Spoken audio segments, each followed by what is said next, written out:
Bismillahirrahmanirrahim. Assalamualaikum warahmatullahi wabarakatuh. Alhamdulillahi rabbil alamin. Allahumma salli ala Sayyidina Muhammad wa ala alihi wa sahbihi ajma'in. Amma ba'd. Alhamdulillah, kita ucapkan pada kesempatan kali ini kita sudah dapat berjumpa. Gunanya dalam rangka memperdalami ilmu nahwu, iaitu sesuai tema kita akan mengkaji kitab Matan Al-Jurumiyah. Jadi kitab Matan Al-Jurumiyah itu membahas masalah ilmu nahwu. Jadi ini merupakan matan kitab, tulisan yang ada di dalam kitab Matan Al-Jurumiyah. Dan di sini nanti saya akan menjelaskan secara detail insyaallah. Jadi di sini matan dan di sini penjelasan. Seperti itu. Langsung kita bacakannya. Bismillahirrahmanirrahim. Al-kalamu huwa al-lafdhul murakabu mufidu bil wad'i wa aqsamuhu salasatun isman wa fi'lun wa harfun ja'a li ma'na. Jadi kalam ialah lafaz yang murakab, yang mufid dengan wad'. Itulah kalam. Kalam, yang dimaksud dengan kalam ialah lafaz murakab, mufid dengan wad'. Jadi kita akan membahas satu persatu apa itu lafaz, apa itu murakab, apa itu mufid, apa itu wad'. Yang pertama kita bahas dulu yaitu masalah lafaz. Apa itu lafaz? As-sautul mushtamilu 'ala al-ba'd al-huruf al-hijayyati. Lafaz ialah suara-suara yang mencakupi daripada sebahagian huruf hijaiyah. Suara yang mencakupi. Suara itu kan banyak. Ada suara hewan, suara binatang, suara gendang, suara musik, suara manusia. Yang dimaksud suara di sini ialah suara manusia.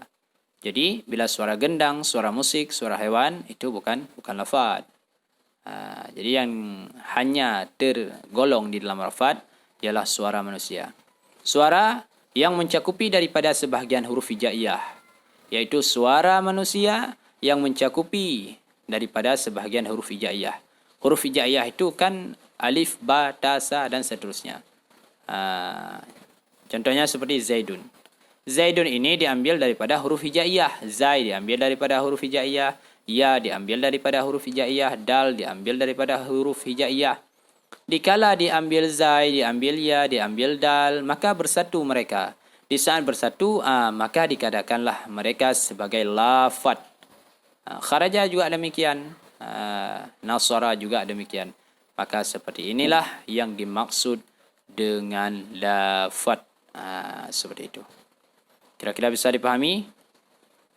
Baik. Selanjutnya ialah murakab. Apa itu murakab? Ma tarakkaba min kalimataini fa aktsaru. Ungkapan yang tersusun di atas dua kalimat ataupun lebih. Jadi murakab ialah tersusun di atas dua kalimat adapun lebih. Contohnya seperti Zaidun qa'imun. Ini kan dua kalimat. Zaidun satu, qa'imun satu. Digabung menjadi dua. Inilah dikatakan murakab. Contoh yang lain, subhanallah. Subhan ini satu, Allah juga satu. Digabung menjadi dua. Subha dan Allah. Ini dikatakan murakab. Tersusun daripada dua kalimat ataupun lebih. Selanjutnya mufid. Apa itu mufid? Ma afada faidatan yahsunu sukutu minal mutakallimi alaihi. Ungkapan yang dapat memberi paham sehingga pendengarnya merasa puas. Contoh seperti Zaidun qa'iman. Mufid ialah ungkapan yang dapat memberi paham kepada si pendengar sehingga pendengarnya merasa puas dan mengerti. Zaidun qa'imun. Zaid telah berdiri. Zaid telah berdiri. Jadi dikala seseorang mengatakan Zaid berdiri, berarti si pendengar dia merasa puas, merasa paham. Oh, berarti si Zaid yang berdiri, bukan si Ali, bukan si Umar. Oh, berarti si Zaid sedang berdiri. Seperti itu. Itu yang dimaksud dengan mufid. Selanjutnya wada'. Apa itu wada'? Wada' ialah mufidu bil qasdi. mufid dengan kasad. Maksudnya ialah bahawa bermaksud oleh si pembicara dengan sesuatu yang dilafadkan sehingga menghasilkan lafad yang berfaedah bagi si pendengar. Jadi wada' itu ialah mufid. Mufid apa tadi? Ungkapan yang dapat memberi faedah. Dengan kasad, dengan maksud. Jadi dia melafadkan dengan secara mufid, dengan secara memberi faham kepada si pendengar dan dengan maksud. Bukan di dalam mimpi, bukan dipaksa, tetapi secara nyata dan secara jelas, secara keinginan hati. Bukan tidak ada paksaan dan bukan di dalam mimpi. Jadi kalau orang gila, orang di dalam mimpi, orang bermimpi itu tidak ada wada'. Seperti itu. Jadi tidak dianggap kalam. Kalam, itulah syarat kalam. Syarat kalam baru dia dianggap kalam harus ada 4. Lafad, murakab, mufid dan wada'. Kalau orang di dalam mimpi, orang berbicara di dalam tidur, itu ada lafad, ada murakab, ada mufid, tetapi tidak ada wada', maka itu tidak dikatakan kalam. Seperti itu. Orang gila juga demikian. Ada lafad, ada murakab, ada mufid, tetapi tidak wada', yaitu tidak memberi faedah, tidak bermaksud. Seperti itu. Kira-kira bisa dipahami? InsyaAllah kan. Sedikit-sedikit.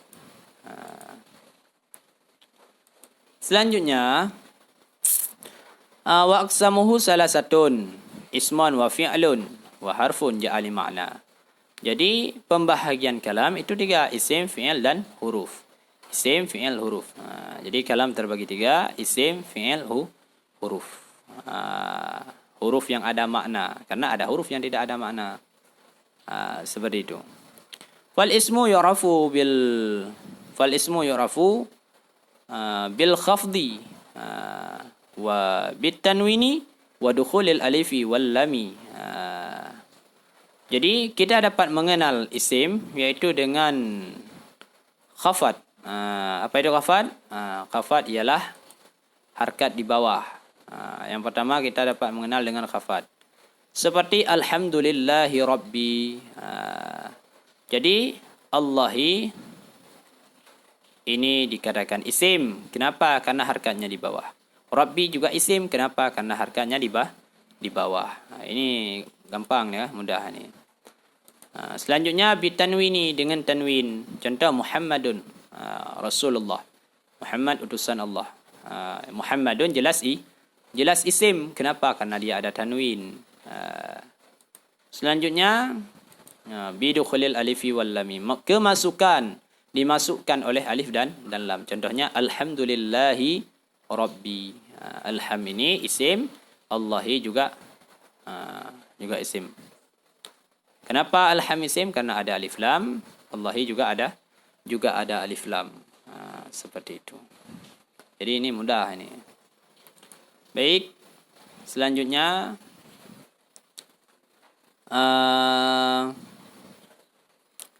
wahya dan bermula dianya huruf khafad, min dan ila dan an dan ala dan fi dan ruba dan kaf dan lam dan huruf kasam, wahya, waw, ba, ta.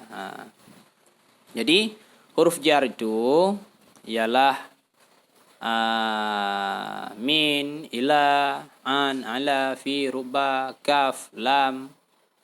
Itu huruf jar. Huruf sempah wa huruful kasami, maksudnya huruf sempah.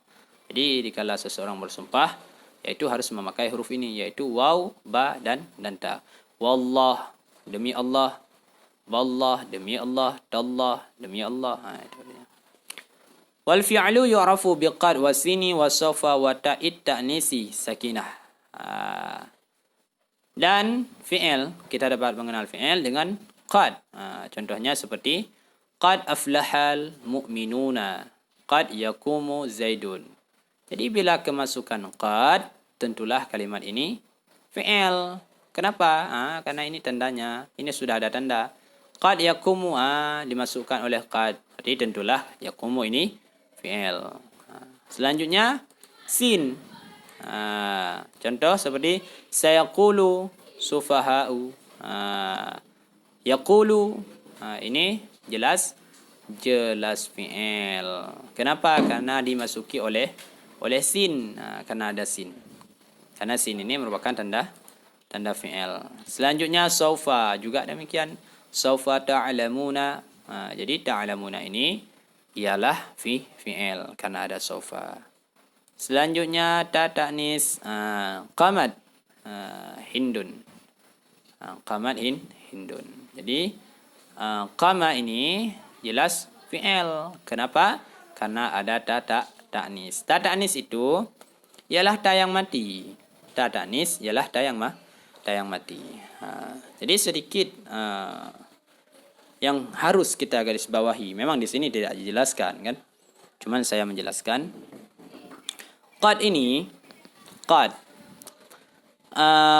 dia boleh masuk pada fi'il madhi dan boleh masuk pada fi'il mudhari'. Contoh yang masuk pada fi'il madhi seperti qad aflaha mu'minuna. Qad aflaha mu'minuna. Itu yang masuk pada fi'il madhi. Sedangkan yang masuk pada fi'il mudhari' seperti qad yakumu zaidun. Qad yakumu zaidun. Qad yang masuk pada fi'il mudhari' pada fi'il madhi ini bermakna taukid. Apa taukid? Menguatkan. Sungguh telah mendapat kemenangan oleh orang mukmin, oleh seluruh orang mukmin. Sungguh telah mendapat kemenangan oleh seluruh orang mukmin. Sungguh benar-benar telah mendapat kemenangan. Seperti itu. Itu kalau qad masuk pada fi'il madhi. Tetapi kalau qad masuk pada fi'il mudhari', dia berbeda lagi. Maksudnya ialah diartikan kadang-kadang qad yakumu zaidun. Artinya bukan sungguh telah berdiri oleh Zaid, bukan seperti itu, tapi kadang-kadang, artinya kadang-kadang telah berdiri oleh Zaid, kadang-kadang Zaid berdiri, seperti itu. Jadi bila qad masuk pada fi'il madhi bermakna taukid, menguatkan. Kalau qad masuk pada fi'il mudhari' bermakna kadang-kadang, seperti itu. Begitu juga dengan saufa dan sin dan saufa. Ini hanya boleh masuk pada fi'il mudhari', tidak boleh pada fi'il madhi. Fi'il mudhari' itu ada dua. Ada yang menunjuki kepada yang sedang terjadi, dinamakan fi'il mudhari' hal, yaitu menunjukkan kepada makna yang sedang terjadi. Dan ada fi'il mudhari' mustaqbal, yaitu menunjukkan kejadian di masa depan. Seperti itu. Karena fi'il madhi itu ialah perbuatan di masa lampau. Kalau fi'il mudhari' itu perbuatan di masa sekarang dan yang akan terjadi. Jadi sin dan saufa ini hanya boleh masuk pada fi'il mudhari'. Faedahnya sama-sama, yaitu menyatakan masa yang akan datang. Tetapi kalau sin itu untuk masa yang akan datang lil qarib. Itu kalau sin. Maknanya masa yang akan datang tetapi sudah dekat. Masa yang akan datang tetapi sudah dekat. Seperti itu. Kalau saufa, masa yang akan datang juga tetapi masih lama. Masih lama. Seperti itu. Kira-kira bisa dipahami? Saufa buat masa yang akan datang tetapi masih lama. Kalau sin buat masa yang akan datang tetapi sudah dekat. Kalau ta ta'nis ini hanya boleh masuk pada fi'il madhi. Tidak boleh pada fi'il mudhari', tidak boleh pada fi'il yang lain. Perlu kita garis bawahi, fi'il itu ada 3. Fi'il ini ada 3. Yang pertama fi'il madhi. Fi'il madhi perbuatan di masa lampau. Yang kedua fi'il mudhari'. Fi'il mudhari' perbuatan yang sedang terjadi ataupun yang akan terjadi. Yang ketiga fi'il amar. Fi'il amar ialah fi'il bermakna tuntut. Seperti itu. Jadi fi'il itu ada 3. Seperti itu. Kira-kira bisa dipahami? InsyaAllah kan. Yang ketiga yaitu huruf. Wa hurufun ma la yasluhu ma'ahu dalilun. ismi wa dalilul fi'ali. Yang dimaksud dengan huruf ialah kita dapat mengenal huruf yaitu dengan tidak ada tanda isim padanya dan tidak ada tanda fi'il padanya. Yaitu fi, min, inna, ka'anna, seperti itu. Ka'anna. Fi ini kan tidak ada tanda isim dia. Tidak ada harkat tanwin, tidak ada dimasuki oleh alif dan lam, tidak ada. Min juga demikian, inna juga demikian, ka'anna juga demikian. Jadi isim ialah kata benda, fi'il kata kerja, huruf kata penghubung. Seperti itulah lebih mudah untuk dipahami. Seperti itu. Baik. Jadi sekarang langsung kita masuki dalam tugas.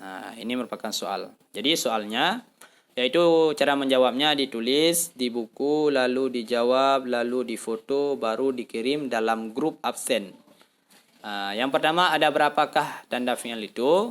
Yang kedua, ada berapa ada berapakah fi'il itu? Berilah contohnya masing-masing. Yang ketiga, apakah kegunaan huruf qad dalam fi'il mudhari'? Apakah kegunaan huruf qad dalam fi'il ini fi'il mudhari', fi'il madhi ya? Apakah kegunaan qad dalam fi'il mudhari'? Apakah kegunaan sin, sawfa dan ta ta'nis? Berilah contoh qad, sin, sawfa. Sedikit lupa saya jelaskan tadi. Jadi ta ta'nis mana tadi? Ta ta'nis ini kan saya bilang hanya dikhususkan untuk fi'il madhi. Jadi faedahnya apa? Kegunaannya apa? Kegunaannya untuk menunjukkan bahawa kalimat ini muannas, ditujukan kepada perempuan. Qamat Hindun. Telah berdiri oleh Hindun. Hindun telah berdiri. Seperti itu. Baik, langsung saya tutup. Akhir kalam.